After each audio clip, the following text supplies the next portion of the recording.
The fact that we're celebrating a 5th anniversary today suggests that something important has happened here in a very short time.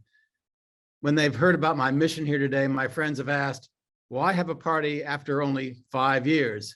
5 years is the length of one unrenewed R01 grant from the NIH or a short marriage.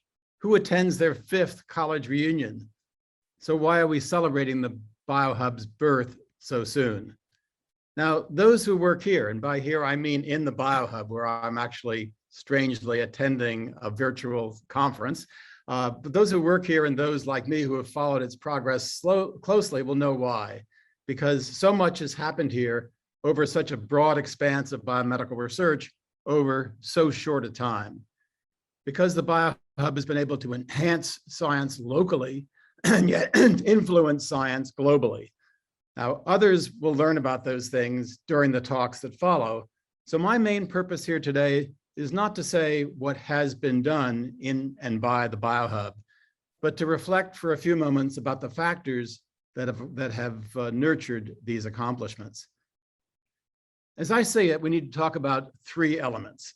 The first is the tri-institutional collaboration among 3 academic powerhouses in the Bay Area that are nearby but far enough apart to dampen enthusiasm for working together unless special incentives and special resources are provided. The second is the commitment to a set of common purposes that offer unusual motivations to excellent scientists and to excellent institutions who in the past may not have thought that they needed to collaborate or work with a centralizing institution like the BioHub.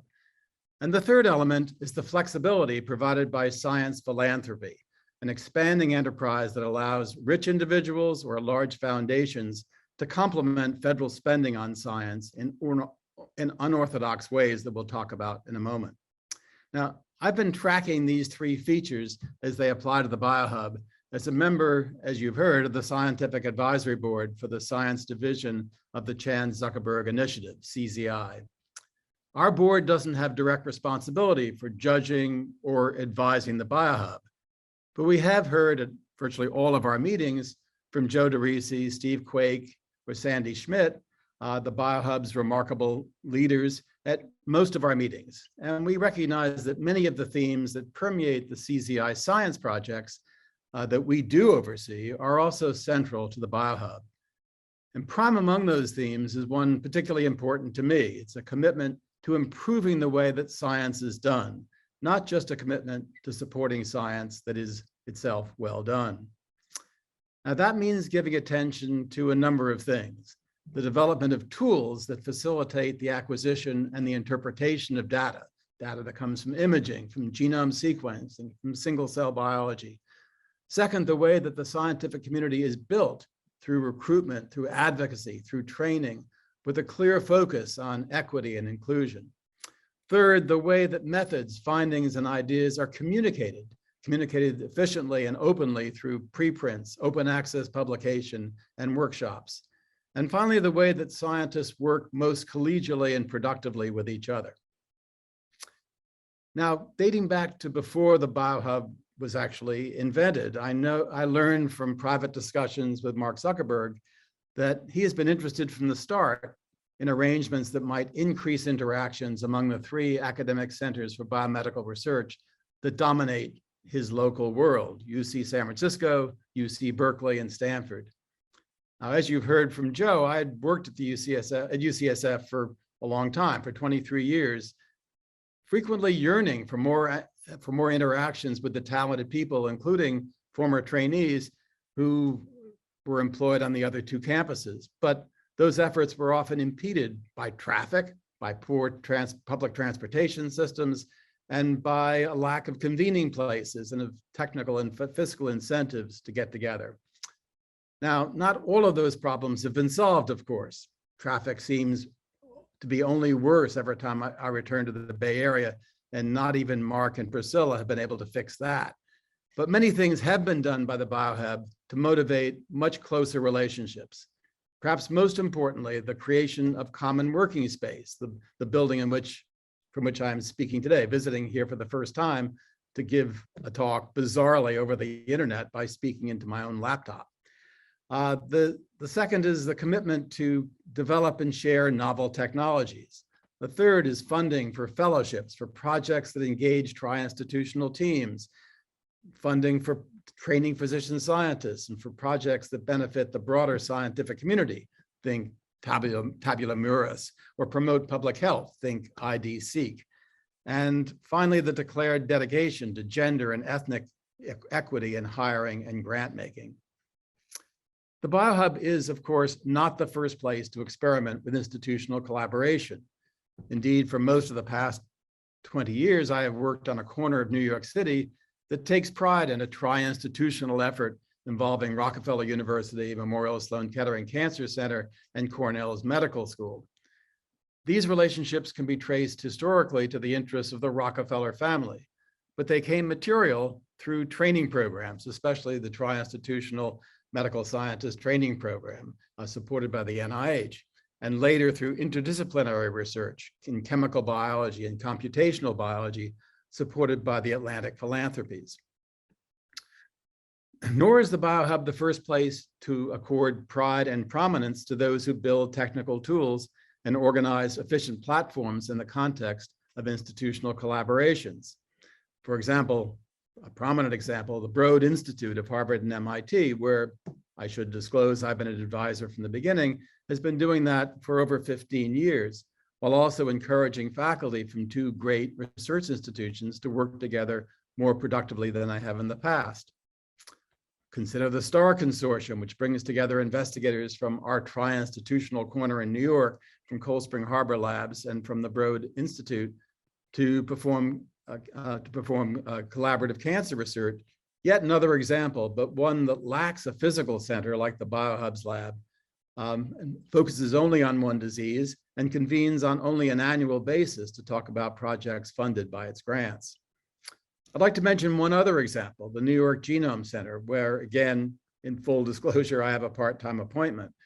The Genome Center was founded about a decade ago to promote the use of genomics at over a dozen regional academic health centers by providing sequencing and informatics services and by developing new technologies. In the domain of cancer research, we're also taking advantage of the size and the diversity of the metropolitan area to study ethnically diverse and traditionally understudied communities, things that are hard to do without the organization of multi-institutional consortia. When viewed in concert with these other adventures, the BioHub's success, especially so early in its history, further validates the concept of institutional collaboration and offers new ideas about how to exercise the concept of common purpose through the various activities that I mentioned briefly earlier, but repeat here for emphasis, namely making generously sized grants that foster collaborations by developing community user facilities that bring people together, even temporarily under a single roof. And my tour today illustrated very dramatically how wonderful these new facilities are and how imaginatively they're being developed for further use. Developing projects that serve public health or build resources for the entire scientific community to use, and by exhibiting practices that promote openness, efficiency, and equity in science. Beyond these important properties of common purpose and collaborative research, the BioHub can be viewed as the product of another important factor, the expanding and mostly beneficial role of philanthropy in the funding and the context of science. There is an interesting historical arc to such funding. At one time, in the first half of the 20th century, most medical research in the US was supported either by voluntary public donations, like donations to the March of Dimes, or by the private generosity of the rich. Think of the Rockefeller Foundation. The federal government then had a minimal role. But that gradually changed after the publication of Vannevar Bush's famous essay, Science and the Endless Frontier, in 1945. His report was requested near the end of World War II by Franklin Delano Roosevelt, who had been inspired by the contributions of science and technology to our war efforts. Bush's report successfully encouraged the federal government to play a much larger role in the support of US science, especially fundamental science. So the pendulum shifted to make the NIH and other federal agencies the primary sources of federal funding. But over the past couple of decades, as the size of the biomedical research community and the opportunities for productive research exceeded even the ability of the growing federal research budget to support it, the importance of private funding has resurged. And that's happened for a subset of investigators and institutions for certain domains of biomedical research and for imaginative ways to support science. And just consider, without elaborate detail, the influence and accomplishments of the Howard Hughes Medical Institute, the Bill and Melinda Gates Foundation, the Kavli Foundation, the Simons Foundation, the Allen or the Broad Institutes, as well, of course, as the CZI and the BioHub. The tradition is also alive in Europe through the long-standing Max Planck Institutes in Germany, the Pasteur Institute in France, the Wellcome Trust and the Cancer Research UK organizations in the United Kingdom. Now, of course, not all philanthropic giving is as influential and productive as some of the star performers that I've mentioned and the performers we're celebrating today, nor is it always targeted to the best subjects when it reflects the specialized interests of its donors. Many well-meaning donors give away money without the benefit of the careful, informed, and impartial review of other investigators and the research topics they support that are characteristic of the best players in this area. The Science Philanthropy Alliance, the so-called SPA, was formed a few years ago, mainly to encourage giving, but also to counter some of the unhealthy practices and to provide guidance to a growing cohort of prospective philanthropists about how to give sensibly. The Philanthropy Alliance has been recruiting and instructing wealthy people who are receptive to making smart donations that support scientific work in informed and novel ways. And I'm glad to say that the CZI has been among the benefactors of this organization, along with other programs that I've mentioned today. Of course, more private philanthropy need not, and indeed should not, mean less public support for science. After my 3 multi-year adventures at the NIH as a trainee during the Vietnam War, as NIH director and NCI director, as you heard from Joe, I remain a strong supporter of publicly funded, federally overseen research. But I also believe that private donors and federal appropriators can and should coexist and to help each other.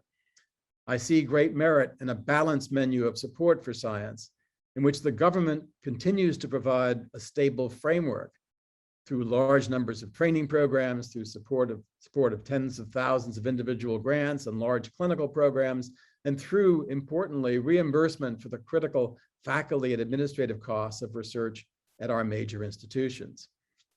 At the same time, thoughtful philanthropy should conduct experiments with novel approaches to the support of science, such as the BioHub, using the flexibility and speed that the government often lacks. Now, after only 5 years, the BioHub has already displayed the virtues of such experiments through its discoveries, its novel programs, and its influence on the conduct of science. There's only one important word to say as a result of all this: congratulations.